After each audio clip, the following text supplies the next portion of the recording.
बहुत समय पहले की बात है। एक बड़ा सा पीपल का पेड़ था जो जंगल के पास एक तालाब के किनारे खड़ा था। उस पेड़ पर एक कौवा जिसका नाम था कागा और उसकी पत्नी छाया का घोंसला था। दोनों खुशी खुशी रहते थे। कुछ ही दूरी पर उसी पेड़ के नीचे एक गहरा सांप भी अपने बिल में रहता था। उसका नाम था सर्पाश्र। कुछ समय बाद कागा और छाया के घर में अंडे आए। दोनों बहुत खुश थे। छाया ने मुस्कुराते हुए कहा, अब हमारा परिवार बढ़ने वाला है।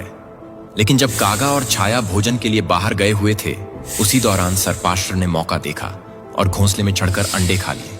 जब वे लौटे, उन्होंने देखा घोंसला खाली था। उनकी आंखों में आंसू भर आए। कागा को बहुत गुस्सा आया। वो सर्पाश्र को मारना चाहता था, लेकिन कैसे? सर्पाश्र तो ताकतवर और जहरीला था, पर कागा चालाक था। और तभी कागा ने बदला लेने के लिए एक योजना बनाई। अगली सुबह कागा उड़कर राजमहल की ओर चला गया। राजा की रानी नदी किनारे स्नान कर रही थी और पास में ही उसका गहनों का डिब्बा रखा था। कागा चुपचाप वहां उतरा और उस डिब्बे से एक कीमती हार चुराकर उड़ गया। वो सीधा सर्पाश्र के बिल के पास जाकर हार को गिरा आया। राजमहल के सिपाही हार की तलाश में कागा का पीछा करते हुए वहां पहुंचे।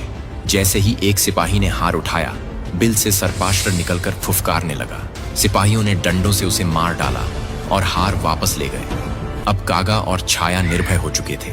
कुछ समय बाद उन्होंने फिर से अंडे दिए और इस बार उनके बच्चे सुरक्षित निकल आए। वो हंसते, खेलते और चहचहाते थे और कागा के घोंसले में फिर से संगीत और जीवन लौट आया। अगर कोई तुमसे ताकत में बड़ा है तो डरने की जरूरत नहीं। समझदारी सबसे बड़ा हथियार है।